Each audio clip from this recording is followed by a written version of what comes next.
Our next speaker is a Rails developer, plant mother, and beginner woobler. I won't spoil the surprise, ask her about it. She enjoys all that can be revealed from seemingly simple places when you approach them with curiosity. She enables creators to make their dreams a reality via crowdfunding at BackerKit. Please welcome Sweta Sanghavi.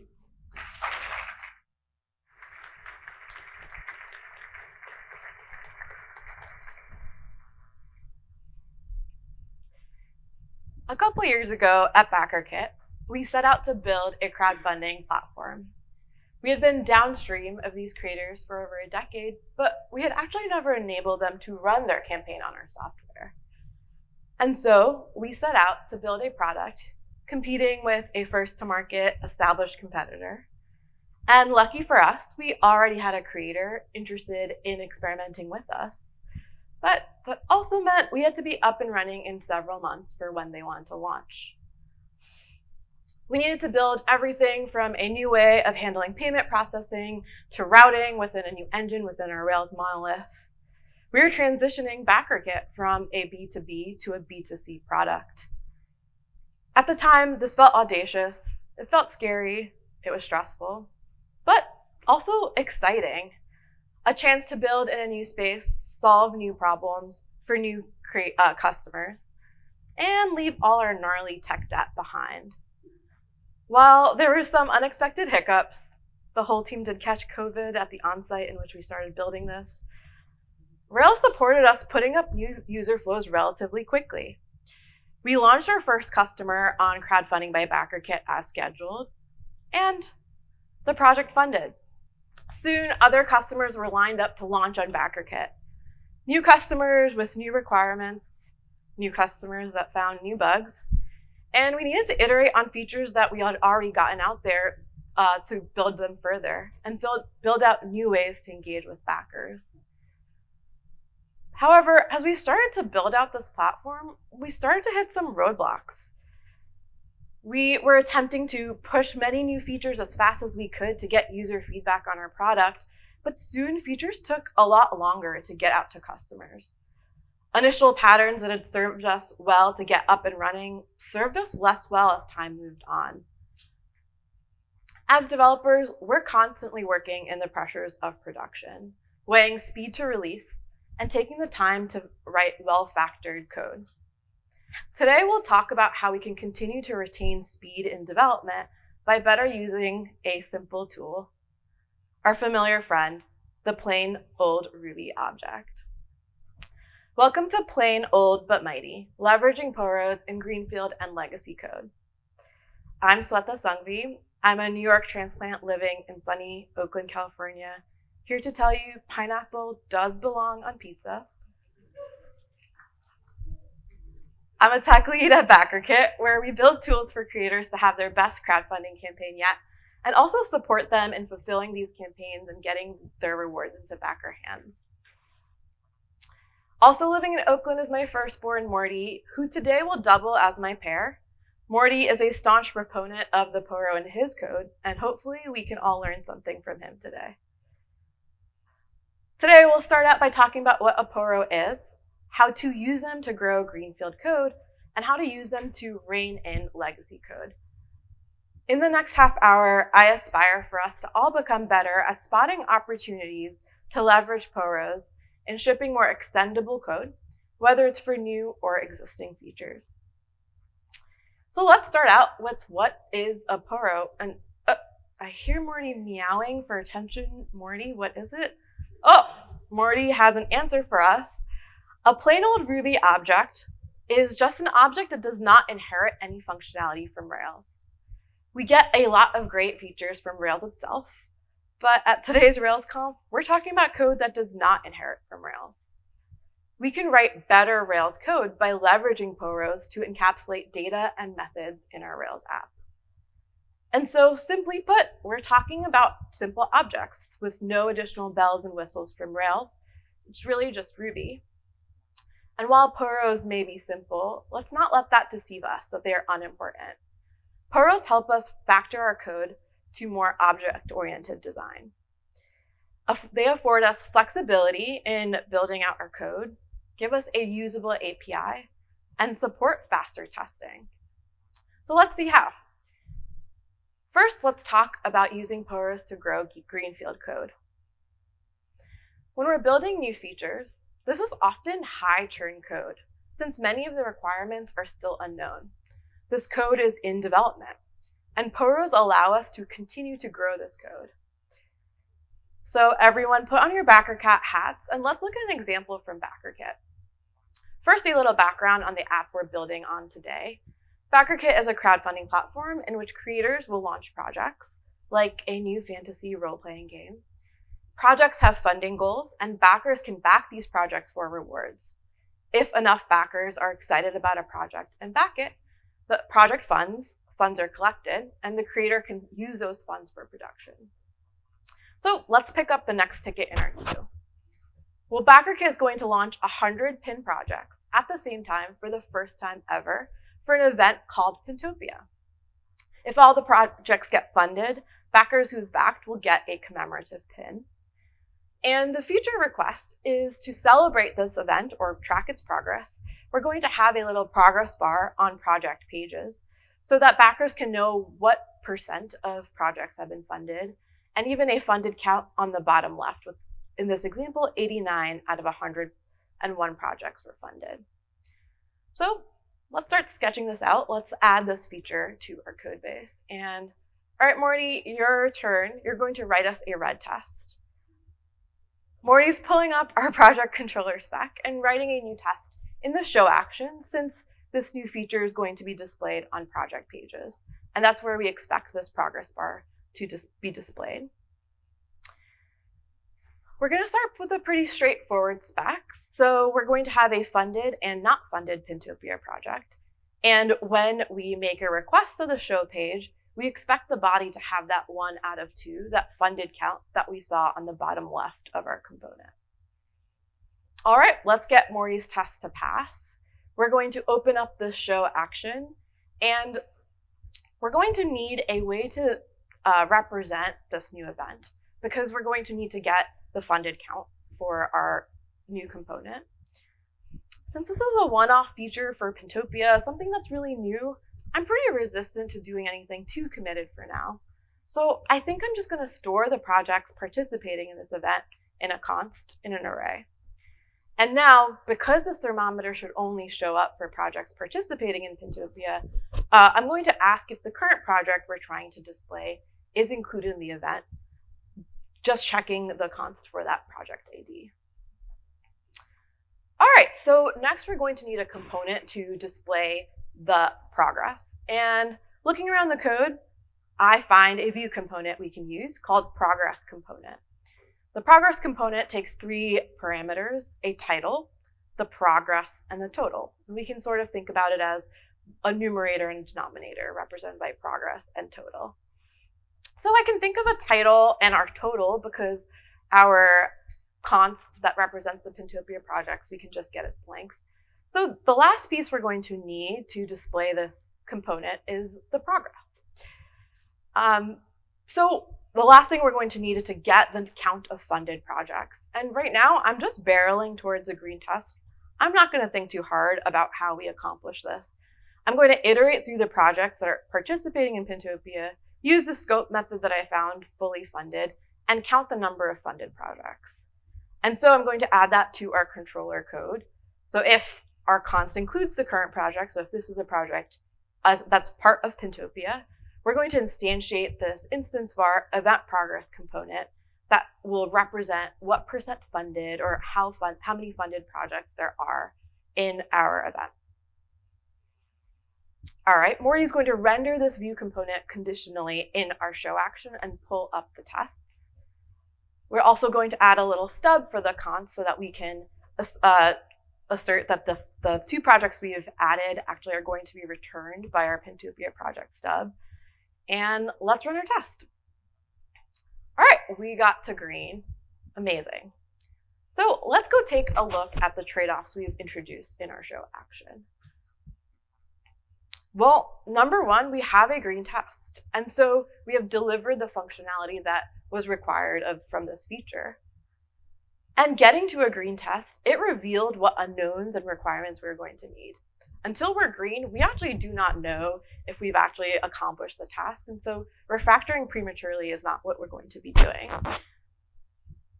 And because we have this green test, we sort of know what requirements this new domain concept needs. We need the number of funded projects. We need a way to check if the current project is included in this event. We need a name, and we need a project count, the denominator. Now you can imagine that I kind of have this faux example, and there's a lot of other code in this show action for project show, and we've added quite a bit of new code into this controller. You can also imagine if we never do this event again, this code is going to be living in this controller forever for every new developer that goes to extend this code. If this is early in this controller's lifecycle, we may not really notice the impact of this kind of code, but in future changes as code grows, this is going to start getting in the way and adding even more code in this show action. How can we instead use a PORO to support this new feature? We know that we have this new domain concept, this idea of multiple projects launching at the same time. So what if we represented that with a new object? I'm going to name it event project to kind of represent that it's an event. And let's move our specs to a new spec for a new PORO called event projects. We basically already have the interface of what we need for a new object because we saw it in use in the controller code. And so I'm going to have funded projects, and name. And we'll have these unit tests kind of sketched out pretty straightforward, where funded projects returns the funded projects that are funded, projects returns projects, and name just returns the string Pintopia because we needed it for our view component. So let's see what it's like to get this test to pass in a PORO.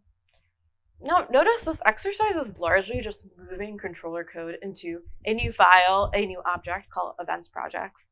I moved over our const just as is.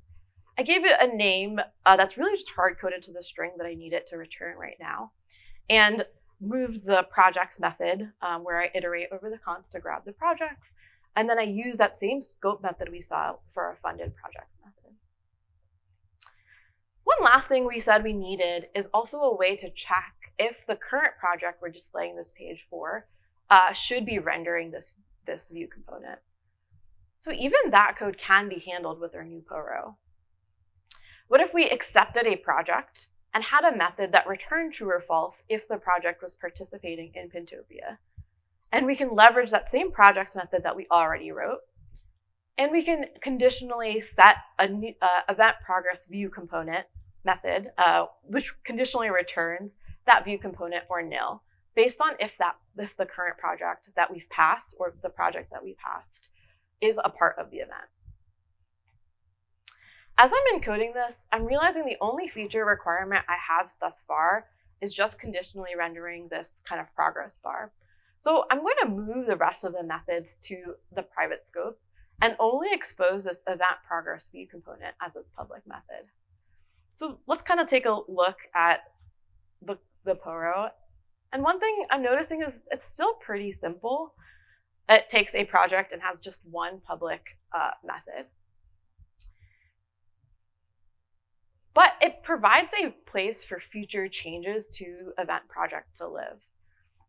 We can imagine that perhaps there will be some future use cases for even those private methods, and some of this code can change over time. Let's take a look at what the controller looks like with this new object. We can see it's way more simple. It's really just one line in which we set an instance var to the return value of event progress view component.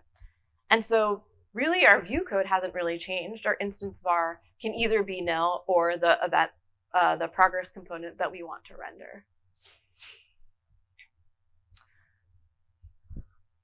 This code now better adheres to the single responsibility principle. Our show action is still more focused to the components needed to show this project page, whereas the project event is the one that's responsible for knowing when to render this component and any other information to support what's required to render that component. We've also gotten way more flexibility with this refactor. POROs introduce a new seam into our code. And the definition for seam that I'm using when I say that is a place in which we can alter our behavior in our program without editing that place. Another way to express that is the open-close principle, which says that software should be open for extension, but closed for modification. And so in our case, our team members should be able to add new functionality to our system without changing the existing code. We could change any of the innards of events project, and our controller code would remain the same. Let's say there's going to be a new case in which we do or do not render that component. We don't really need to make any of those changes in the controller, and the event project could handle any of that new conditional logic or future abstractions. Leveraging POROs gives us seams to invite simplicity in our design. Our controller gets to be pretty simple, whereas the event project can continue to be refactored if it needs to be used for additional requirements. This supports our code staying cheap and easy to extend and modify. POROs also give us something to wrap our uncertainty in and allow our code space to evolve. In Greenfield code, POROs can serve a really important function. When we wrap business logic in a PORO to represent a new domain concept, we get to quarantine that uncertainty and hard-coded bits in one place. Those hard-coded strings and arrays can exist in our PORO, whereas outside the project, we actually don't care how funded projects gets evaluated. Inside the PORO, we can grow the code we need as new requirements come in. Sometimes we need to have tolerance for some uncertainty to wait for the right abstractions to show up in our code as we extend it. But in the meantime, having a fence around this code makes it less painful to wait for future examples like the next event or the next time we're going to need to change this code. Let's say when we first got that feature requirement, we actually saved it as a model. The thing is, we don't actually know the attributes of what events projects is going to need until we get more requirements, future events, etc. And we expect to have unknowns at the stage in which we have the first event. Changing table names and column names and managing downtime list deploys, these are not things I'm interested in worrying about the first time we're adding this feature. And so with this PORO, we've gotten the API we might want from a model, but decreased the cost of waiting. This PORO is also designed with our current use case in mind, but we can make any changes to the interface with the new object easily. Furthermore, our half-baked PORO with these kind of constants and hard-coded strings signals to the reader where this object is in its development. We're not as set in stone as a model may imply. Until I have a requirement that I cannot fulfill without a new table, I'm very happy to wait at this state. Our PORO also supports faster and simpler testing. When we refactored our tests to our PORO, we no longer needed to load our app, Rails, or Gem to actually test our code. Previously, when we were in the controller spec, we actually were making a request to action and asserting something on the response. That's a pretty expensive test. However, now that we're in this PORO, we're going to have really cheap unit tests, and we can just load in what we need to run our tests, like RSpec, etc. Our test suite is faster, and we've refactored integration tests from a controller into unit tests. Our controller spec will also be way more simpler and won't need to instantiate any test data. It will just expect to get a different response from event project and conditionally set that instance var. A really straightforward, faster test. Lastly, we get a semantic, easy-to-use API. POROs can give us ergonomic features based on how we need to use it and how we compose the methods, even the public and private scopes that we've added to it. We can also add fun little syntactic sugar if we end up needing to call certain methods a lot, so we don't have these long lines of code in our spec or in our code. We can use POROs for wrapping APIs, for example, with more semantic words and method names that pertain to the domain we're using them in. POROs enable us to design our code in flexible and composable bits. It actually wasn't so difficult to go from where we were cramming our code into our controller into a new object. The most difficult part is just choosing to find a new object or thinking of a new object when we're trying to build more extendable code. And so if we continue to practice this, long term, we'll add our more flexible code. Next, we're going to talk about legacy code. And there may be some few different definitions of legacy code, and so I've put some on the slide here. So code that the original developer no longer maintains, code that's no longer engineered but continually patched, or untested code. The first bullet passes the buck to someone else at one point knew what this code was for, but they're no longer here for one reason or another. Show of hands, who's ever annotated or git claimed some legacy code that's hard to understand, only to find that developer was actually you? I also thought it was interesting that this is code that continuously needs to be patched, but there is no easy abstraction or designs to continually to extend it. So this code is this code can be really resistant to refactor, especially when untested. It's often code that everyone's scared to change because we know there's important functionality, but we can't understand it. Well, how did we get here? Code attracts code.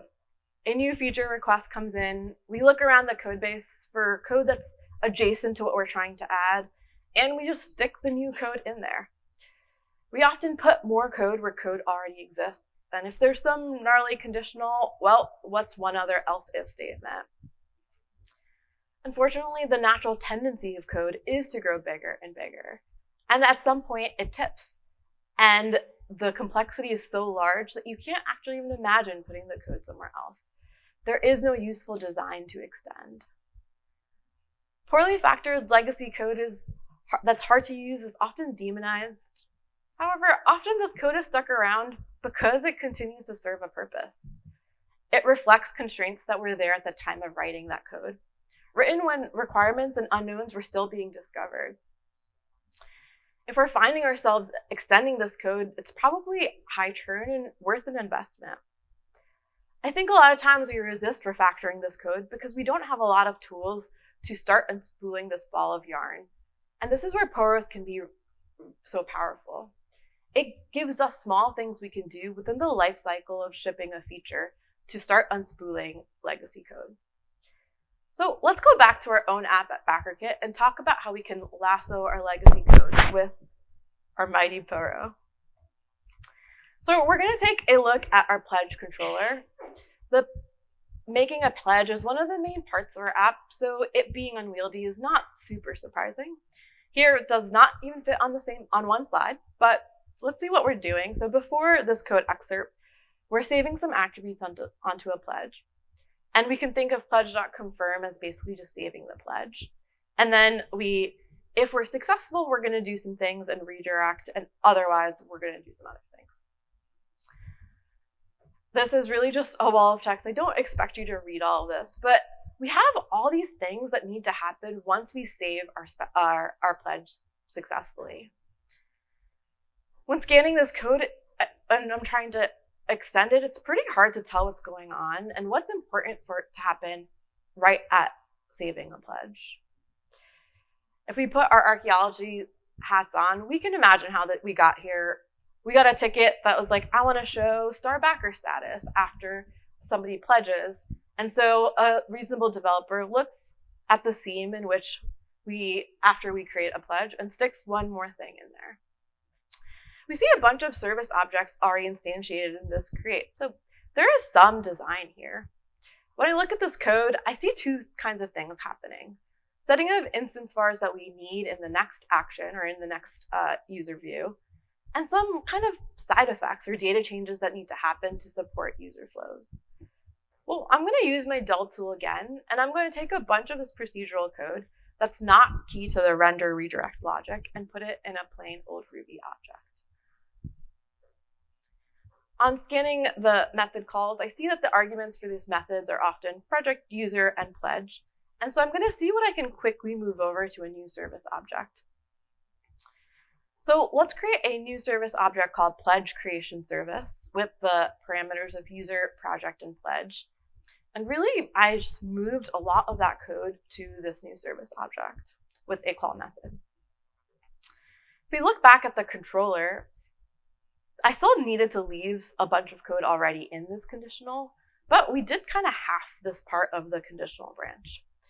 I would argue even the small change of a new service object that's not even factored made a positive change in the design of our code. We can leverage POROs to add small stepwise changes that gives us something to do to leave the code a bit better than when we found it. We've provided a breadcrumb for the next developer to come in and iterate on this further. With this change to the controller, the primary purpose of the controller is way more clear. It's to create the pledge and redirect the user to the pledge show. When we adhere to that single responsibility principle, we get the benefit of making the code more clear for what the primary purpose of the action is. So when somebody goes to extend that code, they get to basically ignore all those side effects unless they actually need to look into that part of the code. We also get to use a more usable API. So once I took a look at my service object, I could bucket what's going on into these 4 buckets: create followers, backfilling some data, creating badges, and sending some mailers or notification. Once I had narrowed the scope of the code I was looking at, I could more easily reason about it, and it was a really reasonable next step to start naming these in more usable methods. And so at a glance, I could glean what happens after creating a pledge more easily when I pull up the post-pledge service. Introducing POROs and refactoring objects also gives us opportunities for decoupling. After I moved the code into a service, I could better see what the dependencies of it actually were. Specifically, when I looked at the mailer that we were sending, when the pledge that was being created was the one that got the project funded, which is very easy to read, obviously, from that code. But it was when I started to decouple or try to move that worker into my service when I better could understand what the requirements were. And so this slowly gives us a better surface area to start refactoring some of the complexity from the code and also decoupling some objects from it. Once I kind of made that realization, instead, I thought that we could set a var called newly funded that basically just evaluated to true or false. Instead of passing the previous kind of gnarly code into our service, decoupling that into just a simple bool will make the service object more usable. When we're doing these refactors, we want these inner objects to know as less as possible or be as loosely coupled to the code that's calling it as possible. And so by saving this to just a true or false value and passing it into the service, we also can support the separation of concerns and will make more reusable code. In the future, if the way we're evaluating that last parameter, that true false value changes, the service object underneath it will not have to change, which will make making changes way faster.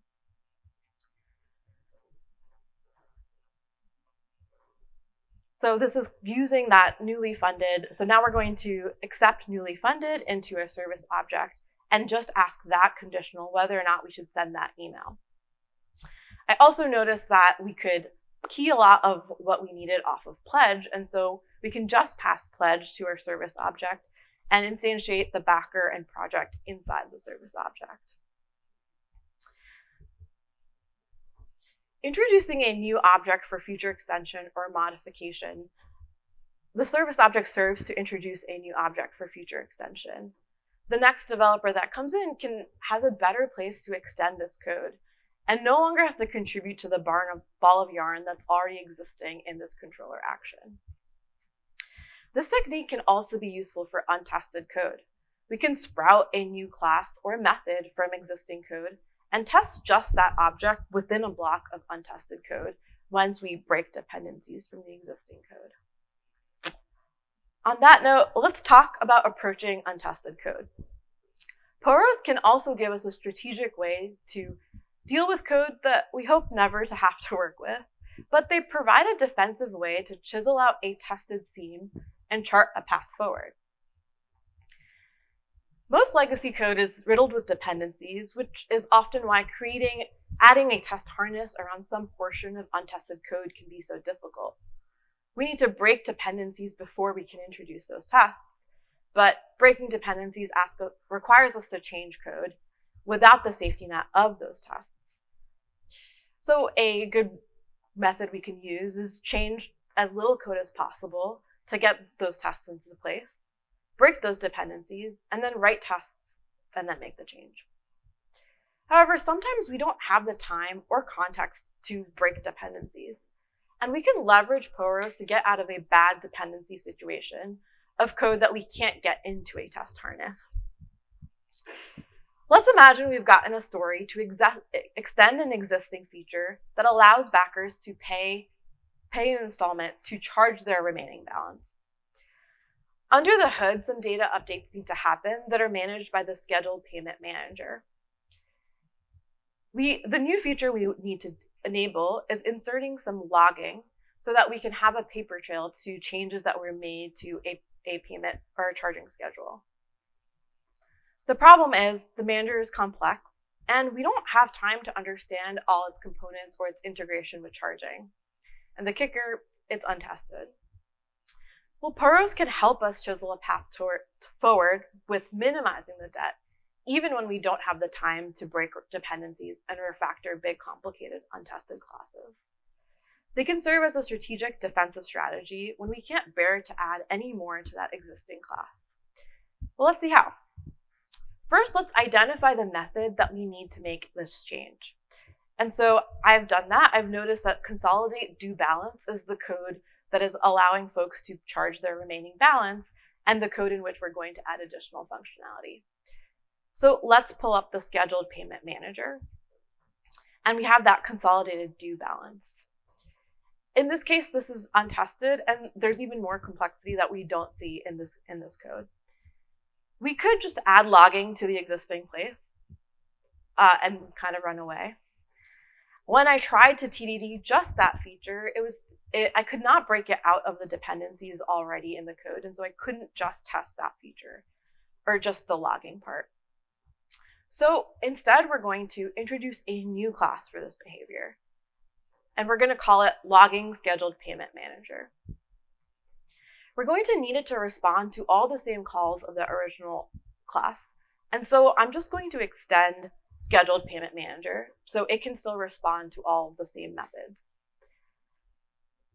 We're then going to accept the existing object, that scheduled payment manager, into our new class, the logging scheduled payment manager. We've now created a new class in which we can eventually use to behave the same way as the scheduled payment manager. However, in this new class, we can actually add the new functionality and TDD it out in a new method. So let's add a log scheduled payment change method and actually test drive this part. We've now carved out a spot in which we can add a new method without contributing to that bad dependency situation we found ourselves in within a reasonable amount of time investment. The next step would be to actually call our new method, our log scheduled payment change, in a method named the same as the method we were trying to extend in the scheduled payment manager. Lastly, we'll actually call that existing method the consolidate due balance method. Now, our wrapper class, the logging scheduled payment manager, can behave the same as our scheduled payment manager and share an API with the existing object, in which it will consolidate due balance, but also have the additional logging behavior we need. The last step is to call our wrapper class, the logging scheduled payment manager, everywhere we were calling our scheduled payment manager. And this should just work because it has the same API as the existing object. The code's not going to know that it's actually getting a different object. So what did this give us? This example is called the wrap class technique. And to underline, this technique is specifically for when we're in a bad dependency situation. We can't decouple these dependencies, whether it's because of a lack of time or context. And this is really helpful in situations where we don't want to extend an existing class that already has a pretty independent behavior, or the class is so large and we don't want to make it worse. This may feel like a pretty big change to our code base, and it can feel like we've added even more complexity with this new PORO that accepts the existing manager. However, the truth is there is plenty of complexity hiding within this neat method, and we could have added more to it, and it actually would have been adding more untested code. In return for this additional complexity, though, we have a narrow slice of tested code. Sometimes the biggest thing that gets in the way of difficult to refactor code is just the amount of complexity in our way. And providing a small incremental improvement or a path towards a better place, leaving a roadmap to the rest of the team, can actually be a really important step. It gives us some tools to start untangling that complex, untested code. Sometimes that trade-off includes adding complexity to get where we're trying to go. As we make these incremental improvements as we change code, we must have patience for those interim steps that we have to live with for a while as we chart forward a path to breaking those dependencies and refactoring legacy code. This is an excerpt of a talk, All the Small Things by Sandy Metz, in which Sandy walks through refactoring, simplifying some code in these interim steps. And in those interim steps, we can see that it doesn't always feel like the code's getting simpler until the end. When we're committed to object-oriented design, we must have that faith that we are moving towards more simplicity and know that the complexity along the way is worth the trade-off for that end state. The truth is, we don't always have the time in one ticket to do all these interim steps, but we exist in a deep developer ecosystem. And sometimes taking one step sets the path for the next developer and come in to go to the next step. On the journey of small steps that we can take as we're modifying code, POROs are our mightiest tool. The beauty of POROs are they provide a simple delineation or seam in our code. And they provide strategies for growing Greenfield code within classes that are still evolving. They allow us to extract domain concepts that are easily mutable. Leveraging POROs allows us to set patterns that help us break large complex classes into smaller objects with less coupling. When tackling legacy code, they allow us to refactor out objects that we can then use facades or patterns to build even more flexible code that's faster to extend and deploy. POROs give us a new start, sometimes in a literal file, but metaphorically a decision point, a new seam for modification. So the next time we're wrestling with new or existing code, I hope we turn to our simple, plain PORO and work towards leaving our code base a little bit better than what we found it, and inviting seams of simplicity into our design. Thank you so much for coming to Plain, Old, But Mighty. I don't have time to be taking questions here, but I'll be hanging up here or in the hallway. Else, if you have thoughts or questions, feel free to email or DM me. And no, all complaints or critiques will be managed by Morty. Here are some of the inspirations for my talk, and I highly recommend the Michael Feathers book I have at the top. He lays out a lot of different strategies for dependency breaking techniques for legacy code. And thanks for everyone who gave me feedback on my talk, including my dad, who's here for his second RailsConf, so give him a round of applause. Thanks for coming.